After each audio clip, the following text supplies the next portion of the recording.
মনে করছো চিকিৎসা তোর কম করলাম না, চিকিৎসা কি কম করাইছাও? এখন তো আসলে রোগী তো তোরা মতো না, কি যে অসুখ হইলো। আমার মনে হয় তুমি মরবা। বললেও তো পয়সা গেতাম। এই যে দেখো না শরীরের রোগ না কি বাধা নেই, আল্লাহ নাল খারা এখানে উঠতেছে। আর আমি যে এবার ধূপ বললাম তোমার বিয়া করার পরে থেকে। এই যে ফাও কথা কই না, একদম ফাও কথা কই না। উঠো, চাই দাও, উঠো। কোনো চাই দশটা হয় না। চাহি আমনি তুমি উঠো।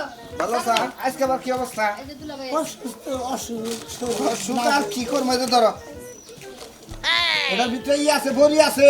ফোনেন্দুল্লাহ ভাই না। ডাক্তার তো যেমন মেলা দেখলাম, ডাক্তারের আবার মেলা দেখলাম, কোনো জায়গা দেখে তো কোনো লাভই হইতেছে না। আমি পিএইচডি করা এক ডাক্তারের লগে পরামর্শ করছি, তোমার হে ইয়ে নিয়ে যান রাখবো কাতার। মানে কাতার এনে কি করে? শরীর দুর্বল হে ওষুধ দিব, এদের মধ্যে ডব আছে। দুলাভাই, আমার এই জামাইদার শরীরে তুমি যে কয়টি আর ওষুধ ডালো আর যত স্যালাইন দাও এগুলা সবই